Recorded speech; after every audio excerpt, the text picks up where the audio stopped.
Hello बच्चों, तो कैसे हो आप सब लोग। आशा करते हो बढ़िया होंगे। तो आज हम लोग एक्सक्रीटरी प्रोडक्ट को अपन लोग आगे बढ़ाने वाले हैं इस चैप्टर को।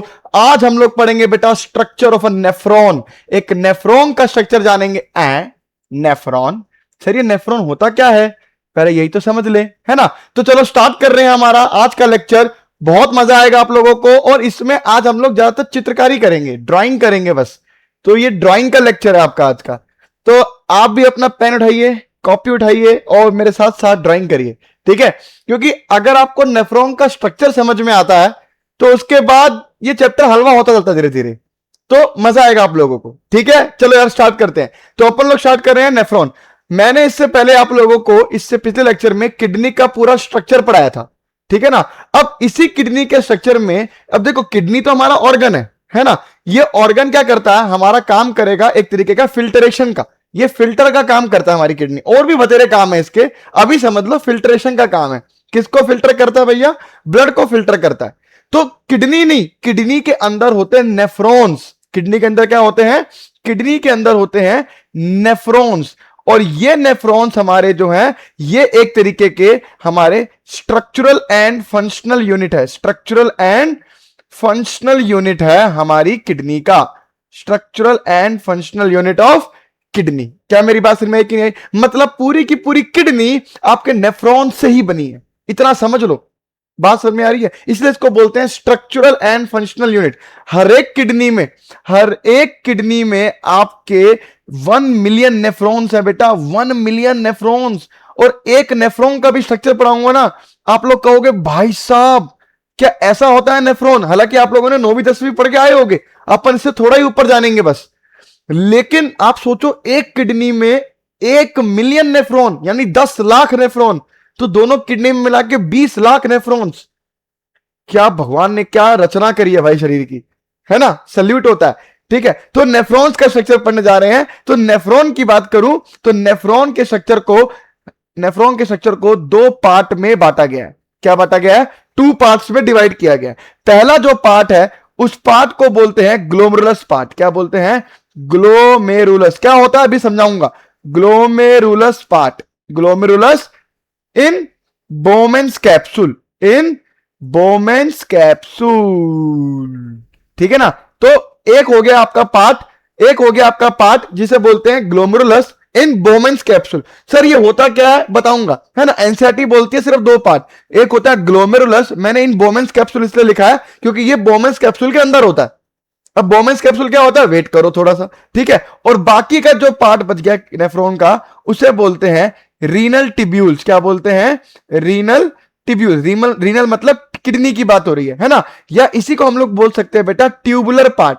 क्या बोलते हैं, ट्यूबुलर पार्ट भी बोलते हैं। क्या मेरी बात समझ में आई कि नहीं आई। तो किडनी को अपन लोगों ने 2 पार्ट में बांट दिया।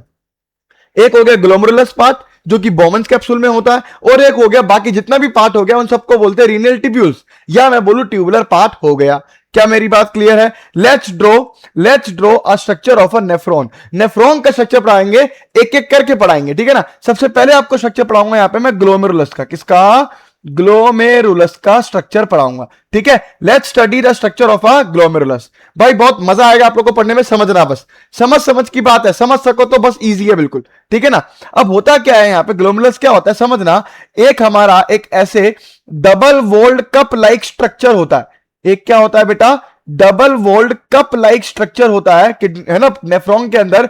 इसे बोलते हैं बेटा बोमेन्स कैप्सूल। क्या बोलते हैं, बोमेन्स कैप्सूल बोलते हैं। बात समझ में आई कि नहीं आई। अब देखो होता क्या है, रीनल हमारी हार्ट से आउटा निकली, है ना, सबसे बड़ी वेसल, सबसे बड़ी आर्टरी है ना, आउटा निकली। वो क्या करती है फिर आर्टरीज में टूटती है। तो एक होती है आर्टरी जो आपके कहां आएगी, रीनल किडनी में आएगी, मतलब आपके किडनी में आएगी, है ना। तो वो होती है रीनल आर्टरी। अब वो रीनल आर्टरी क्या होती है आगे जाके और टूटती है किसके अंदर, आर्टेरियोल्स के अंदर। अरे आर्टरीज टूटती है किसके अंदर, आर्टेरियोल्स के अंदर टूटती है।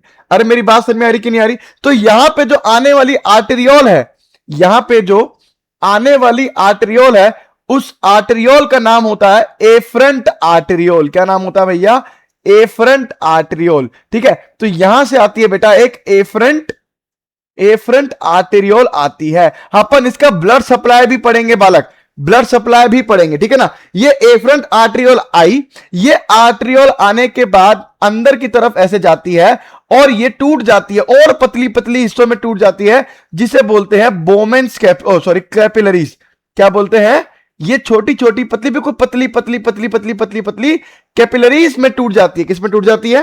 कैपिलरीज में टूट जाती है। इन कैपिलरीज को बोलते हैं ग्लोमेरुलस। क्या बोलते हैं?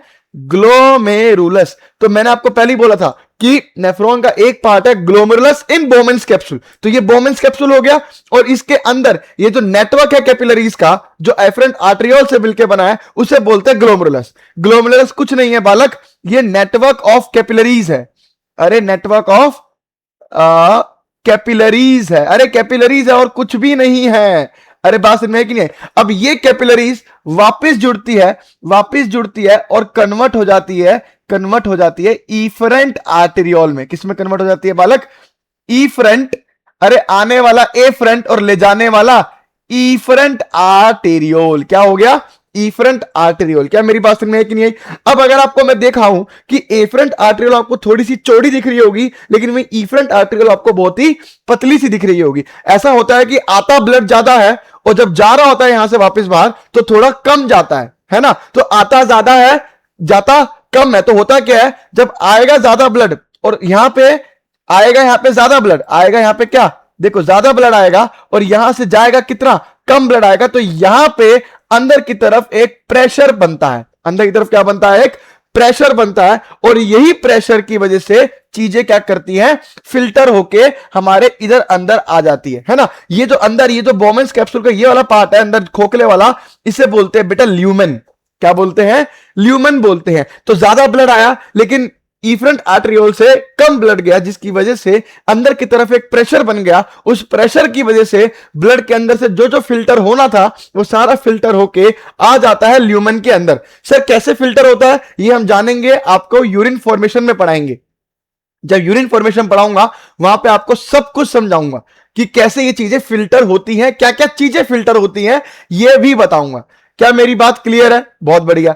अब देखो ये बोमेन्स कैप्सूल का अगर स्ट्रक्चर की बात करूं तो ये आपको डबल वोल्ड, आपको 2 वोल्ट दिख रही है कि नहीं दिख रही? तो ये डबल वोल्ड और कप लाइक स्ट्रक्चर होता है। Double world cup like structure होता है।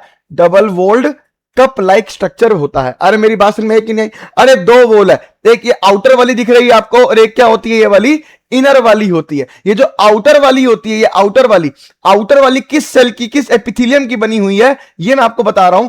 आउटर वाली बनी होती है सिंपल स्क्वैमस एपिथेलियम की। सिंपल स्क्वैमस एपिथेलियम की, है ना। ये आउटर वाली को बेटा पेराइटल लेयर भी कहते हैं। क्या कहते हैं? पेराइटल लेयर भी कहते हैं, है ना। तो सिंपल स्क्वैमस एपिथेलियम की बनी होती है हमारी कौन सी वाली लेयर? Parietal layer. अरे बात क्लियर है? ठीक है। और ये जो अंदरूनी वाली, अंदर वाली है, ये जो है ना, ये जो होती है ये भी एक तरीके की एपिथेलियल की टिश्यू की ही बनी होती है, लेकिन ये थोड़ी सी मॉडिफाइड होती है। क्या होती है? मॉडिफाइड होती है। बेटा याद रखना सारी बातें, है ना। ये मॉडिफाइड होती है और ये कुछ ऐसे करके आपको दिखती है। देखो ऐसे ऐसे ऐसे करके आपको ये स्ट्रक्चर ऐसे करके ऐसे करके आपको ये दिखता है। थोड़ी सी मॉडिफाइड एपिथेलियम होती है, थोड़ी सी मॉडिफाइड एपिथेलियम होती है। और अगर आप ये देखो तो थोड़ा सा आपको ये ऐसा स्ट्रक्चर दिख रहा होगा, ऐसे ऐसे ऐसे करके आपको ये सेल दिखता है ना। ये आपको ऐसा नहीं लग रहा जैसे पैर जैसा स्ट्रक्चर हो, है ना। इसलिए इसकी फुट लाइक अपीयरेंस होती है, इसलिए इसको बोलते हैं बेटा पोडोसाइट्स। क्या बोलते हैं? पोडोसाइट्स बोलते हैं। अरे बात समझ में आई कि नहीं आई? पोडोसाइट्स का मतलब ही होता है फुट लाइक अपीयरेंस। अरे फुट लाइक अपीयरेंस बोलते हैं। क्या मेरी बात क्लियर है? ठीक है ना। तो अब देखो ये पोडोसाइट्स के बीच में ऐसे ऐसे आपको गैप दिख रहा है, ये ऐसे ऐसे करके आपको गैप दिख रहा होगा, है ना। इन्हीं गैप से इनको बोलते हैं फिल्ट्रेशन स्लिट। क्या बोलते हैं? फिल्ट्रेशन स्लिट बोलते हैं। ये देखो ऐसे करके ना आपको यहां पे ऐसे करके आपको गैप्स दिखते हैं, ये स्लिट्स दिखती हैं ये वाली, है ना। इन्हें बोलते हैं फिल्ट्रेशन स्लिट। तो होता क्या है, जब यहां पे बेटा प्रेशर बनता है तो इस प्रेशर की वजह से जो भी फिल्टर होने वाला पार्ट होता है वो ये फिल्ट्रेशन स्लिट से पार होता हुआ, है ना। ये दिखा रहा हूं मैं आपको, ये हो गया बेटा फिल्ट्रेशन स्लिट हो गया, फिल्ट्रेशन स्लिट हो गया। अरे मेरी बात समझ में आई कि नहीं आई? इसी फिल्ट्रेशन स्लिट के थ्रू ये सारा का सारा सारे की सारी चीजें कहां जाती है बेटा? ल्यूमन में आ जाती है। क्या क्या चीजें आती हैं अगले लेक्चर में जानेंगे। क्या मेरी बात क्लियर हुई? तो मैंने आप लोगों को यहां पर एक तरीके से ग्लोमेरुलस पार्ट पूरा समझा दिया, साथ में बोमेंस कैप्सूल भी समझा दिया। एक चीज और बता देता हूं यहां पे आप लोगों के बड़े काम आएगी कि बोमेंस कैप्सूल, क्या बोला मैंने? बोमेंस कैप्सूल साथ में प्लस में आपको ग्लोमेरुलस, इन दोनों को मिला के बालक एक चीज बोल देते हैं जिसे बोलते हैं मालपीजियन स्पेलिंग देख लेना, मालपीजियन या मालपीजियन कॉर्पसल्स भी बोलते हैं, मालपीजियन कॉर्पसल्स भी बोलते हैं। इन दोनों को मिला के मालपीजियन कॉर्पसल्स भी कहते हैं। क्या मेरी बात क्लियर है? यहां पे बेटा मैंने नेफ्रॉन का एक पार्ट खत्म करा दिया, मुश्किल था क्या? मुश्किल नहीं था। अगला मैंने बोला कि नेफ्रॉन को मैंने दो पार्ट में बांट रखा है। पहला पार्ट था ग्लोमेरुलस इन बोमेंस कैप्सूल, आपको बोमेंस कैप्सूल भी बता दिया, ग्लोमेरुलस भी बता दिया। अगला जो है पार्ट उसे बोलते हैं बेटा रीनल ट्यूब्यूल्स। तो यहां पे कौन से पार्ट आएंगे? सारे के सारे ट्यूबुलर पार्ट आएंगे। तो लेट्स स्टडी ट्यूबुलर पार्ट। अभी अपन लोग क्या पढ़ेंगे बेटा? ट्यूबुलर पार्ट जानेंगे। देखो ट्यूबुलर पार्ट के लिए देखो क्या होता है, इधर देखो, ये मैं हल्का सा यहां पे फिर से आपको ऐसे करके हल्का सा बोमेंस कैप्सूल दिखा दे रहा हूं, ठीक है ना? ये बोमेंस कैप्सूल मैंने आपको यहां पे दिखा दिया, चांद नहीं है, ये बोमेंस कैप्सूल है। और यहां से आती हुई मैंने आपको दिखाई क्या? एफरेंट आर्टरियोल जो टूटी, एक टफ्ट ऑफ या कैपिलरीज में टूटी, ये आपको टफ्ट ऑफ कैपिलरीज भी बोल सकते हैं। और ये पतली सी फिर निकली इफरेंट आर्टरियोल, और ये आपकी बन गई कैपिलरीज। अरे मेरी बात समझ में आई कि नहीं आई? तो ये स्ट्रक्चर तो हो गया आपका मालपीजियन कॉर्पसल्स का, है ना? अब मालपीजियन कॉर्पसल्स क्या बता दिया है। अब देखो होता क्या है, अब बाकी जो बचा हुआ पार्ट है वो सारा का सारा क्या होता है? ट्यूबुलर पार्ट कहलाता है। क्या कहलाता है? Tubular part. और ट्यूबुलर पार्ट में बनाऊंगा ब्लू कलर से। देखो फिर इसके बाद क्या होता है, यहां से शुरू होता है हमारा पहला ट्यूबुलर पार्ट। क्या होता है? पहला ट्यूबुलर पार्ट शुरू होता है, ठीक है ना? पहला ट्यूबुलर पार्ट, इस पार्ट को बोलते हैं बेटा proximal convoluted tubule, proximal, PCT बोलते हैं। पहले मैं आपको इसकी शॉर्ट फॉर्म लिख के बताता हूं, ये देखो, इसे बोलते हैं बेटा पीसीटी। पीसीटी का मतलब होता है प्रॉक्सिमल कन्वोल्यूटेड। कन्वोल्यूटेड मतलब क्या होता है? ऐसे ऐसे ऐसे, इस स्ट्रक्चर को बोलते हैं कन्वोल्यूटेड, ठीक है ना? और ट्यूब्यूल क्यों बोले? क्योंकि ट्यूब लाइक स्ट्रक्चर है, कन्वोल्यूटेड ट्यूब्यूल। और प्रॉक्सिमल क्यों बोले? क्योंकि पहले आई है, ये क्या आई है? पहले आई है। तो ये होगी आपकी प्रॉक्सिमल कन्वोल्यूटेड ट्यूब्यूल। अगेन बेटा ये भी किसकी बनी होती है? अगेन ये बनी होती है सिंपल क्यूबॉइडल एपिथेलियम की। याद रखना, सिंपल क्यूबॉइडल एपिथेलियम की। लेकिन इसमें एक फर्क होता है, वो फर्क क्या बताऊंगा? वो फर्क बताऊंगा आपको जब आपको पढ़ाऊंगा डीसीटी। अरे मेरी बात समझना यार, है ना? समझना मेरी बात। इसके अलावा यहां पर बेटा मैक्सिमम चीजें जो यहां से कैपिलरीज से जो ऊपर ये जो कैपिलरीज थी, है ना, ग्लोमेरुलर कैपिलरी से छन के जो ल्यूमन में आता है, तो जितनी भी चीजें छन के आती हैं उसमें से मैक्सिमम चीजें, है ना, मैक्सिमम चीजें मतलब मैं कहूं 99% चीजें वापसी रीअब्सॉर्ब कर ली जाती हैं, ब्लड के अंदर वापसी भेज दिया जाता है उन चीजों को। अरे मेरी बात कैसे भेजा जाता है समझाऊंगा सारी बातें, ठीक है ना? वापसी ब्लड के अंदर भेज दिया जाता है। तो मैक्सिमम रीअब्सॉर्प्शन जो देखने को मिलेगी आप लोगों को, मैक्सिमम रीअब्सॉर्प्शन जो आपको देखने को मिलेगी, वो बेटा आपको देखने को मिलेगी इसी पीसीटी के अंदर। और भी जगह रीअब्सॉर्प्शन होगी, लेकिन मैक्सिमम रीअब्सॉर्प्शन आपको प्रॉक्सिमल कन्वोल्यूटेड ट्यूब्यूल में देखने को मिलेगा। अब समझो मेरी बात, बहुत सारी चीजें मैक्सिमम रीअब्सॉर्प्शन अगर आपको यहां पे करवा दे रहे हैं, है ना, तो ऑफ कोर्स सी बात है सरफेस एरिया वहां पे ज्यादा होना चाहिए, कम होना चाहिए? अरे सरफेस एरिया ज्यादा होगा तभी तो मैक्सिमम रीअब्सॉर्प्शन होगी। बात समझ में आई कि नहीं आई? इसलिए यहां पे जो सिंपल क्यूबॉइडल एपिथेलियम है उसको थोड़ा सा मॉडिफाई किया जाता है ना, और उसके ऊपर ऐसे करके ब्रश बॉर्डर लगा दिए जाते हैं, brush border simple squamous epithelium. अरे याद रखना, इसमें है तो सिंपल क्यूबॉइडल एपिथेलियम ही, लेकिन किस टाइप की है? Brush border. ब्रश बॉर्डर मतलब होता है ऐसे, ये देखो ऐसे करके। अरे बात समझ में आई कि नहीं आई? इसके ऊपर ऐसे करके ब्रश बॉर्डर लाइक स्ट्रक्चर दे रखे हैं। ये ब्रश बॉर्डर क्या करते हैं? इंक्रीज करते हैं सरफेस एरिया, क्योंकि सरफेस एरिया अगर इंक्रीज होगा तो मैक्सिमम चीजें रीअब्सॉर्ब कर ली जाएंगी। अरे क्या मेरी बात क्लियर है? ठीक है ना? चलो अब आगे देखो, इसके बाद जो स्ट्रक्चर बनता है, इसके बाद ये हो गया पीसीटी। पीसीटी के बाद यहां पे एक स्ट्रक्चर बनता है जिसे बोलते हैं लूप ऑफ हेनले। क्या बोलते हैं? Loop of Henle. अरे इधर देखो, एक पतली सी ट्यूब आती है ऐसे करके, लूप ऑफ हेनले की, है ना। ये आपको हेयर पिन लाइक स्ट्रक्चर दिखता है। कैसा दिखता है? हेयर पिन लाइक स्ट्रक्चर दिखता है, ठीक है ना, ऐसे। ये समझ रहे हो मेरी बात? ऐसे करके, है ना, ये ऐसे करके जा रहा होता है और ऊपर आते आते थोड़ा सा इसका पार्ट ऐसे करके बेटा थिक हो जाता है। थोड़ा सा इसका पार्ट ऐसे करके क्या हो जाता है? थिक हो जाता है। अरे मेरी बात समझ में आई कि नहीं आई? ऐसा कुछ ये स्ट्रक्चर दिखता है ना। और ये फिर ऐसे ऊपर जाता है, जाता है, जाता है, जाता है, जाता है, जाता है। थोड़ा मैंने इसको टेढ़ा बना दिया बालक, थोड़ा सा मैंने क्या कर दिया इसको? टेढ़ा, क्योंकि ये मेरा पैर थोड़ा टेढ़ा, वही सोचो मैं टेढ़ा क्यों बन रहा है, ठीक है। थोड़ा सा इसको दोबारा मिटा देते हैं, कोई बात नहीं, मेहनत करेंगे, मेहनत करेंगे बालक, मेहनत से नहीं घबराना है तुम लोगों को भी, ठीक है ना। ये देखो, ये ऐसे हुआ, ठीक है। और ये अरे अरे अरे अरे अरे ये क्या हो रहा है? हाँ, थोड़ा सा स्ट्रक्चर अच्छे से बना के कोशिश करेंगे समझने की, ठीक है। इधर भी, अरे एक सेकंड रुको बेटा, थोड़ा पसीना आ गया शायद, कुछ तो गड़बड़ हो रहा है।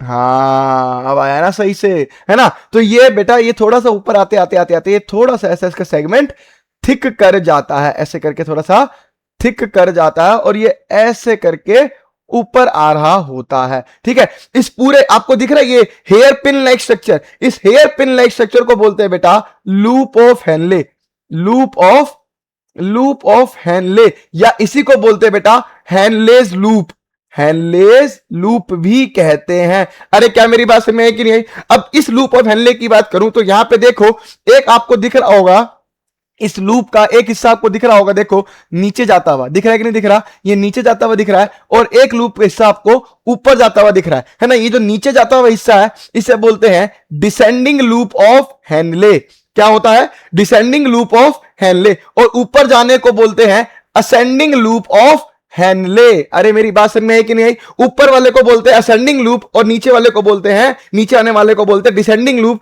और ये दोनों लूप मिला के कहलाते हैं लूप ऑफ हेनले या हेनलेज लूप कहलाते हैं। क्या मेरी बात क्लियर है? बहुत बढ़िया। अगर मैं आपको बात बताऊं तो डिसेंडिंग लूप ऑफ हेनले में आपको मेनली बेटा थिन सेगमेंट दिख रहा है, सिर्फ क्या दिख रहा है? थिन सेगमेंट दिख रहा है। लेकिन असेंडिंग लूप ऑफ हेनले में आपको देखो, एक आपको थिन सेगमेंट भी दिख रहा, एक आपको थिन सेगमेंट भी दिख रहा है और एक आपको थिक सेगमेंट भी दिख रहा। ये थिन और थिक दोनों सेगमेंट जो है, अरे दिख रहे कि नहीं दिख रहे? बहुत बढ़िया, है ना। अब ये जो सेगमेंट होते हैं ये अलग अलग टाइप की एपिथेलियल टिश्यू से मिलकर बने हुए हैं। देखो ये थिन है, थिन है तो किसका बना होगा? देखो ये बना होगा सिंपल स्क्वैमस एपिथेलियम का, सिंपल स्क्वैमस एपिथेलियम का बना होता है। बात समझ में आई? अब देखो असेंडिंग लूप ऑफ हेनले में दोनों होते हैं, सिंपल स्क्वैमस भी होता है और क्यूबॉइडल भी होता है। अगर मैं इसकी बात करूं थिन की, तो थिन वाला क्या होगा? ऑफ कोर्स सी बात है, ये भी होगा सिंपल स्क्वैमस। अरे दोनों थिन वाले क्या होते हैं? Simple squamous. और ये वाले जो होते हैं बेटा वो होते हैं सिंपल क्यूबॉइडल एपिथेलियम के बने होते हैं,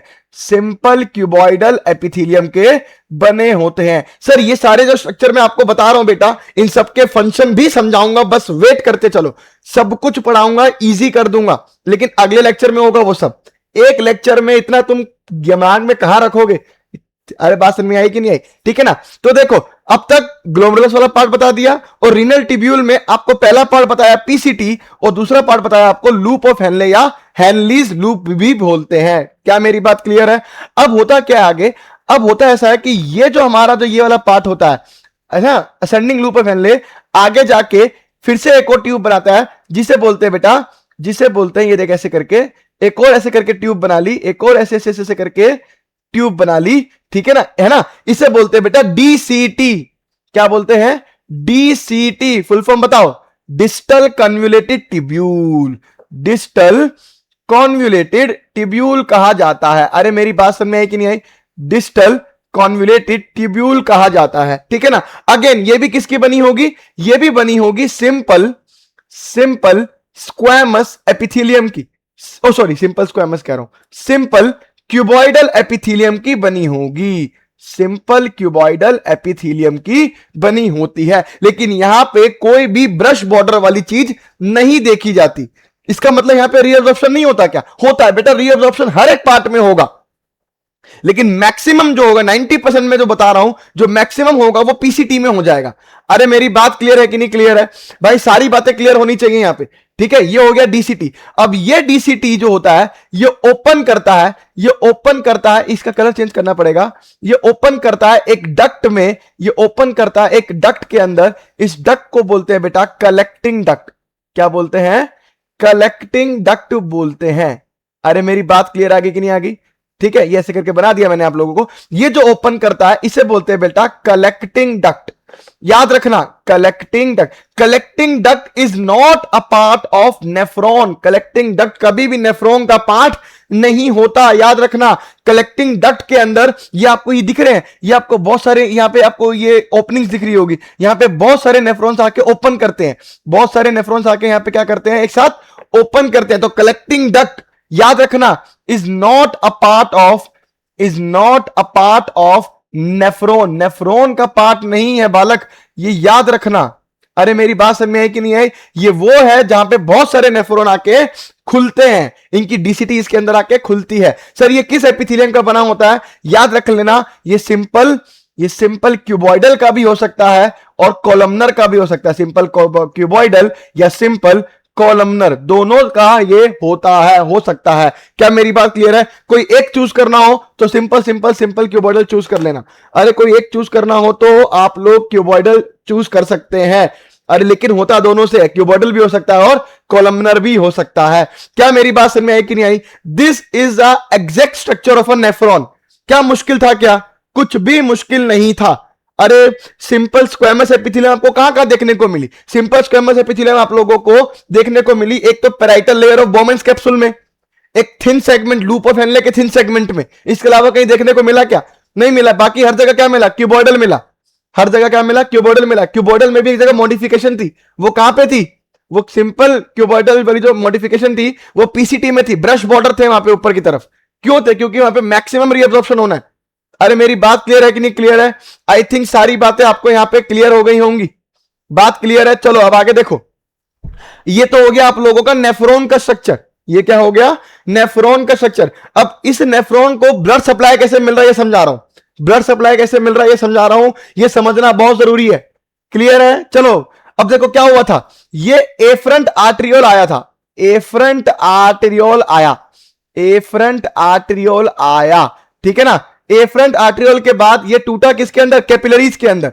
इन्हें मैं लिख दे रहा हूं जीसी, ग्लोमेरुलर कैपिलरीज, है ना। अब ये होता क्या था वैसे? नॉर्मली क्या होता है? आर्टरी, आर्टरी से आर्टरियोल होता है, आर्टरी से क्या बनता है? आर्टरियोल्स, और आर्टरियोल से फिर क्या होता है? कैपिलरीज बनती है। हुई ये चीज हुई। अरे रीनल आर्टरी आई, रीनल आर्टरी आर्टरियोल में टूटी, है ना, और फिर ये देखो ग्लोमेरुलर कैपिलरीज में टूट गई।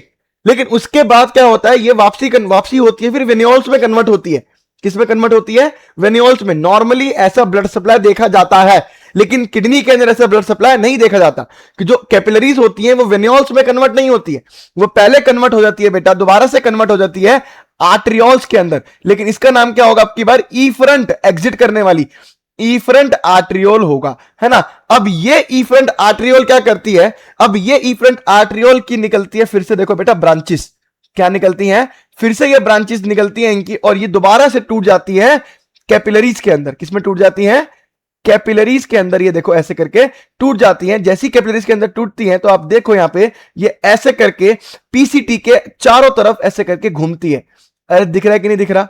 ऐसे करके ये ऐसे करके पूरी तरीके से पीसीटी के चारों तरफ ये ऐसे करके घूम रही है। अरे दिख रही कि नहीं दिख रही? है ना, ये चारों तरफ पीसीटी के आसपास घूम रही है ना, और ये कैपिलरीज है ना। तो ऐसा लग नहीं रहा कि ये ट्यूब्स के आसपास घूम रही है ना। इसलिए इसको बोलते हैं बेटा पीटीसी। क्या बोलते हैं? पीटीसी। पीटीसी का फुल फॉर्म हो गया यहां पे पेरी ट्यूबुलर कैपिलरीज। क्या बोलते हैं बेटा? पेरी ट्यूबुलर कैपिलरीज बोलते हैं, पेरी ट्यूबुलर कैपिलरीज। अरे क्या मेरी बात क्लियर है कि नहीं क्लियर है? तो ये ईफ्रंट आर्टरियोल वापसी आता है और कन्वर्ट होता है किसके अंदर? पेरी ट्यूबुलर कैपिलरीज के अंदर, और ये सबसे पहले सप्लाई करती है हमारे पीसीटी को। पीसीटी के बाद किसको सप्लाई करनी चाहिए? लूप ऑफ हेनले को। नहीं, यहां पे ये पहले लूप ऑफ हेनले को सप्लाई नहीं करती, ये पेरीट्यूबुलर कैपिलरीज को, सॉरी, ये पेरीट्यूबुलर कैपिलरीज जो है हमारी प्रॉक्सिमल के बाद सीधा जाती है किसके पास? डिस्टल के पास। फिर ये क्या करती है? डिस्टल को सप्लाई करती है। अगर आप देख रहे हो यहां पे, तो ये देखो, ये डिस्टल को ब्लड सप्लाई करने चलेगी। अरे दिख रहा है कि नहीं दिख रहा? ये देखो, ये देखो, अरे मेरी बात क्लियर हो रही कि नहीं हो रही? तो ये ऐसे करके, ऐसे करके, ऐसे करके पूरी की पूरी सप्लाई करती है किसको? अरे बोलो, पूरी की पूरी सप्लाई करती है हमारी डिस्टल कन्वोल्यूटेड ट्यूब्यूल को, है ना। तो अगेन अभी भी ये क्या कहलाएगी? अभी भी बेटा ये कहलाएगी पीटीसी, यानी peritubular capillaries. Peritubular capillary, अरे पेरी ट्यूबुलर कैपिलरीज ही कहलाएगी बेटा। ये सारा का सारा स्ट्रक्चर जो मैं आपको बना के दिखा रहा हूं ना यहाँ पे, है ना, इसकी इज्जत कर लेना। ये थोड़ा गुच्चर मुच्चर हो गया है, लेकिन थोड़ा इसकी इज्जत कर लेना, क्योंकि मैंने आपको इतनी चीजें यहां समझा दी होगी ना कि आप लोग एनसीईआरटी पढ़ते रह जाएंगे तब भी समझ नहीं आएगा। इतनी चीजें बता दी, थोड़ा खुला खुला बनाना इसको। मेरे पास थोड़ी जगह कम है, इसलिए मैंने ऐसा बनाया। अरे बात समझ में कि नहीं? अब ये पेरिट्यूबुलर कैपिलरीज क्या करती है? अब जाके घूमती है किसके आसपास? अब जाके घूमती है ये आपके लूप ऑफ हेनले पे। लूप ऑफ हेनले के आसपास देखो, ऐसे करके ये घूम रही। अरे मेरी बात समझ में है कि नहीं है? लेकिन ये जो होती है, लेकिन अब जब ये घूमती है किसके आसपास? किसके आसपास घूम रही है ऐसे करके? ये आपकी हेनलेस लूप, हेनलीज लूप के आसपास जब घूम रही है, तब इसको बेटा पेरिट्यूबुलर कैपिलरीज नहीं कहते। क्या नहीं कहते? पेरिट्यूबुलर कैपिलरीज नहीं कहते। तब इसका नाम हो जाता है बेटा वासा रेक्टा। क्या कहते हैं?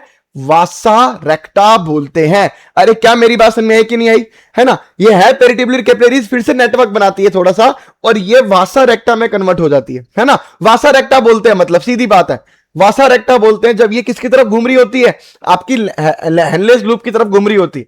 अरे मेरी बात समझ में है कि नहीं?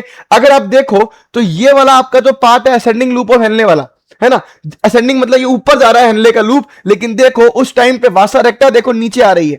वासा रेक्टा क्या कर रही है? नीचे आ रही है। और यहां पे अगर देखा जाए तो हमारा डिसेंडिंग लूप ऑफ हेनले नीचे आ रहा है, लेकिन यहां पे देखो तो हमारा वासा रेक्टा ऊपर जा रहा है। अरे दिख रहा है कि नहीं दिख रहा? इसे बोलते हैं काउंटर करना। क्या बोलना? काउंटर करंट मैकेनिज्म भी यहीं से शुरू होता है। काउंटर करंट मैकेनिज्म आगे पढ़ेंगे इसको, काउंटर करंट मैकेनिज्म। तो आई थिंक ये पेज आपको बहुत अच्छे तरीके से क्लियर हो गया होगा।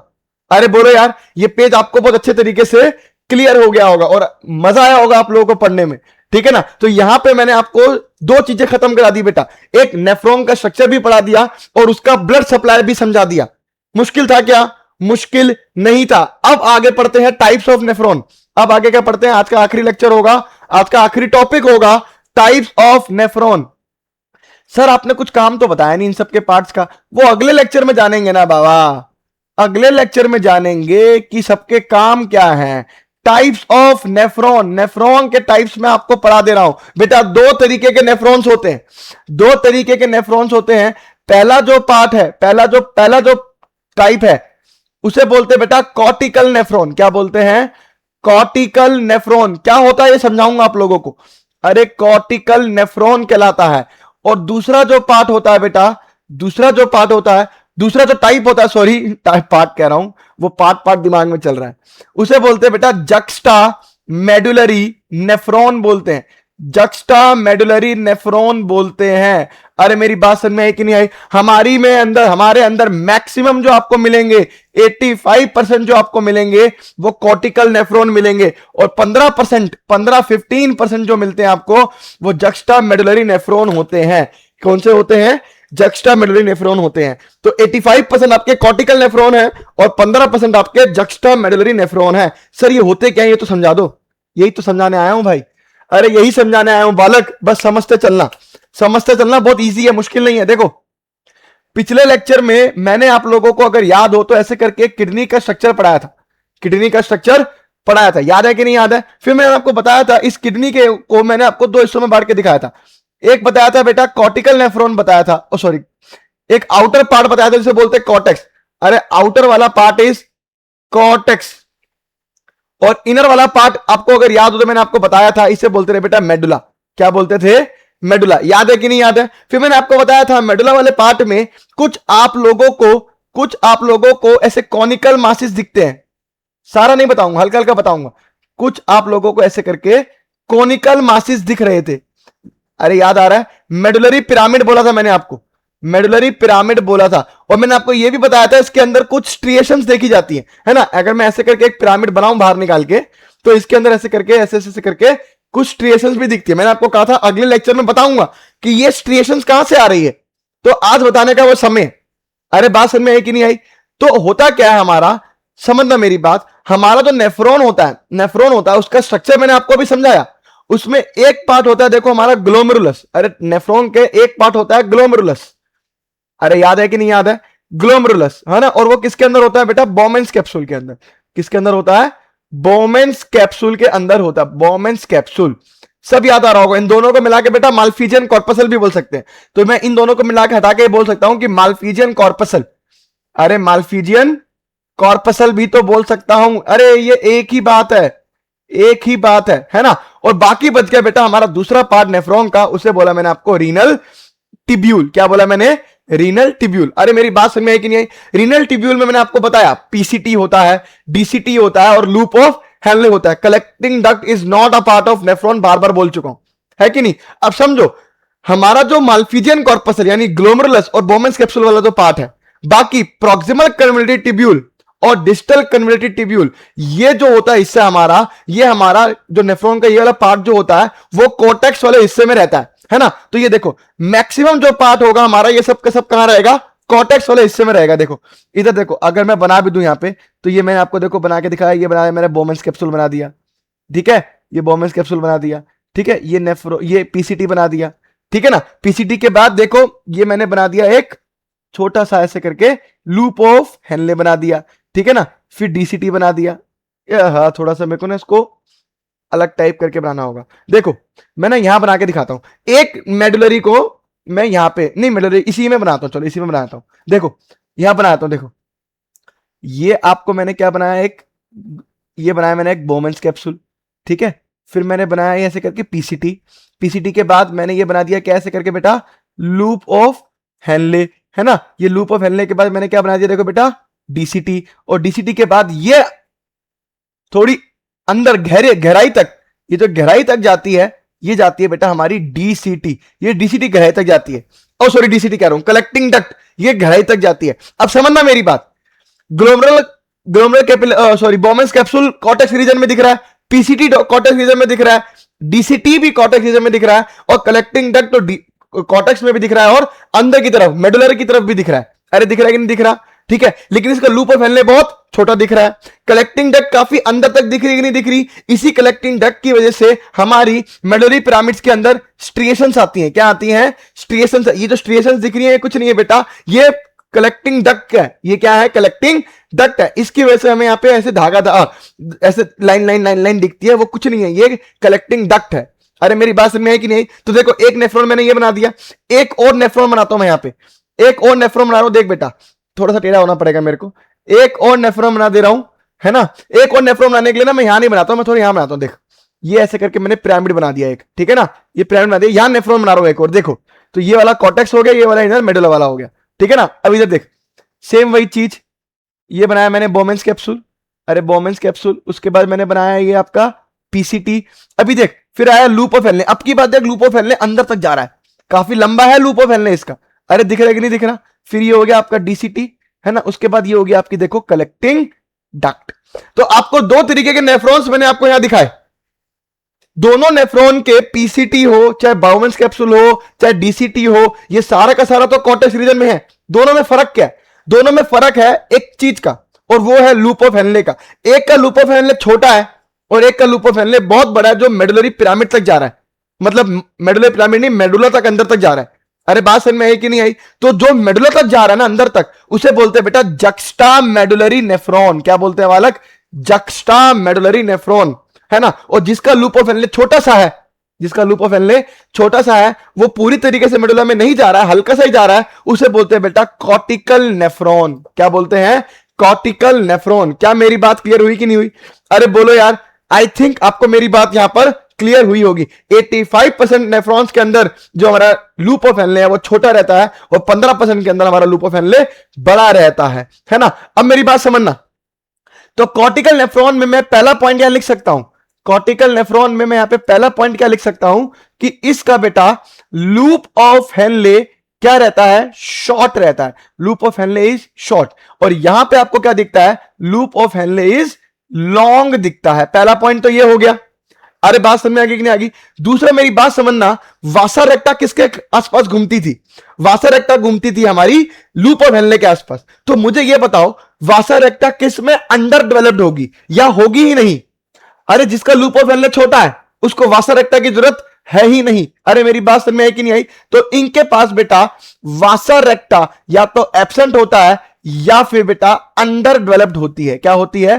अंडर, ढंग से डेवलप नहीं होती। लेकिन यहां पे लूप ऑफ हेनले बहुत बड़ा है, इसलिए बेटा यहां पे वासा रेक्टा फुल्ली डेवलप्ड आपको देखने को मिलती है।